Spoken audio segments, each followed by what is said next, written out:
Well, hello. It's around day 25 of the kitchen remodel, and it's actually the main work is done. I will tell you the main work is done. I have paid the contractor, and the contractor has left. Unfortunately, the contractor wasn't supposed to be. He was supposed to be here for the plumber, who came on Monday. And on Monday, as the plumber was unpacking his goods and saying what he was going to do, I said, "How much is this going to cost?" Because although the contractor hired him, the contractor had told me that I would pay him. And I said, and he said, "Oh, you want a bill?" I said, "Well, I'd like an estimate." So he went out to his truck and he came back with some numbers he'd written down on the back of a piece of paper. And it was twice as much as I had been told it would be by the contractor. And I sat down and said, "This can't be. This cannot be." And he said, "Well, we have to do this, we have to do that, blah, blah, blah, blah." Plumber talk. And I said, "I have to call a lawyer." He said, "Well, if you don't want me to do it." I said, "Yeah, no, I don't want you to do it. Not at this price, which is more than twice I was told it would be." So he packed up and left. And I'm new here in this community, and I don't know a lot of people. I do know my neighbor across the street, and I went across to her house and we sat down and I told her my sad story. But she could not relate at all because she has like 5 children, 3 of which work in the building industry, construction. So when she has a problem, she just calls one of her sons.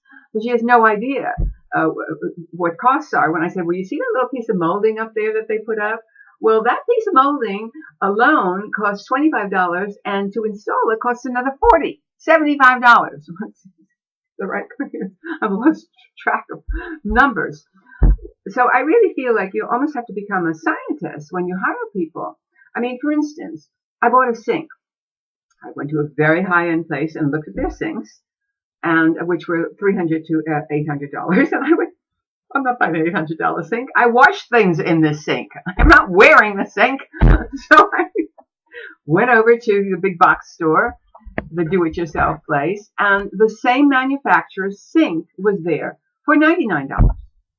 But it's shown to have drains in it. And not till I got home did I find out they sell it, but without the drains. This is the USA today. Now, many of you know, I've been living in Mexico until recently, and I am planning to go back since I do have a home there. And because the way the elections are going, if the biggest billionaire gets in, you can bet I'm going back. I'm going back anyway. Has nothing to do with the elections, although God knows that makes me want to stay longer there. So this is really odd because, in Mexico, I can hire a licensed contractor, a contractor who is licensed in the United States who now lives in Mexico because it's better for him and his family to live there.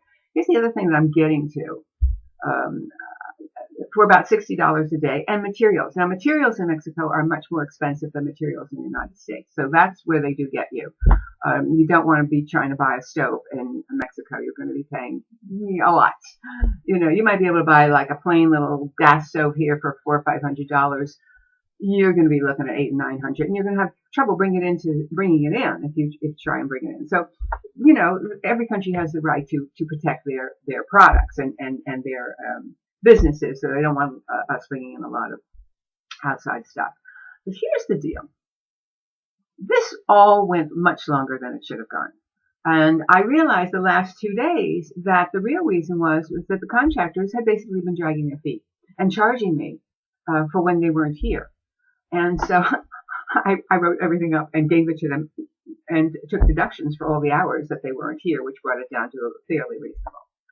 But talking about these elections coming up and everybody's saying if the billionaire becomes elected president, which I no longer think is not possible. I think it's very, very possible.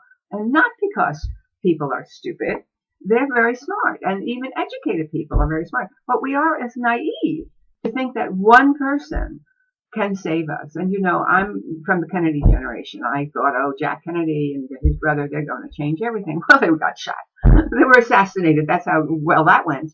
And also from the generation where when I went to school, and there was the Cold War, and we were going to be attacked by Russia. Nobody ever talked about how Russia was going to get the damn bomb here, but so we had to take cover under our desks, which our parents went along with until we came home with these like US dog tags, ID tags.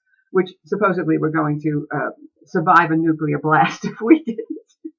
And when our parents saw that, they realized that the school was saying your children are going to die. And they didn't want any more of it. No more of these exercises of my kids should get under the wood desk and that's going to save him or her from a nuclear attack. Okay. Everybody's talking about moving to Canada. I'm going, why Canada? Canada is very expensive. I think the last time I looked at Canada, because I looked at a lot of places as my retirement was coming up, where I would like to live other than the United States. And Canada is like, I remember it was like $250,000, I think it was, to become a landed immigrant in Canada. And Canada does not have a warm area to it. We have the southern states who are the bane of our existence. We did have a civil war. You do remember that, civil war. And it still goes on. I mean, the South, the Confederacy will never die. I mean, they have a belief system. And, it's as hard to discuss this belief system as it is to talk to ISIS about their belief system. So, I don't understand why people aren't looking in Mexico. It's just bewildering. Well, I do understand because the media is always like saying horrible things about Mexico, just as the media has managed to ignore the guy from Vermont who's also running for office for presidency. He's like some flake. If only we ignore the billionaire like he was some flake, we wouldn't even know his name. All right, back on track. Here's the thing. Mexico has 31 states, for those of you who don't know anything about Mexico, and not all of them are beach states. They have mountains. They have cities. Not everybody is being knocked off at a rate higher than, say, Chicago, okay? Or New York City. And they have expat communities. So most people tend to want to go to the beach. And so a tremendous number of USA citizens and Canadians do tend to go to Baja California. I once said that to a woman, said, where have you been living? And I said, Baja California. She looked at me. I said, that's in Mexico. Baja meaning lower California. California, most of it used to belong to Mexico. There was a war. Also Utah, New Mexico, Arizona were all originally part of Mexico until around the 1840s, I believe it was. So, if you're going to leave the country, I don't know why people aren't looking into Costa Rica, Panama. Somebody said to me they were thinking about going to, I think they said Shanghai. That's too much for me to deal with.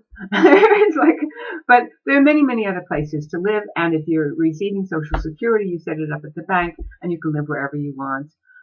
So that's my advice to you. If you've had enough of people ripping you off when they're remodeling your house because you're over 65 and they think you're stupid or crazy politics, I say go to another country. You can vote from there. Go to another country. Oh, you'll miss your grandchildren. You know what? They'll come and visit if you live in a nice enough place. That's it. I ran 8 minutes. I'm so sorry, but I couldn't stop talking. I'll see you all soon.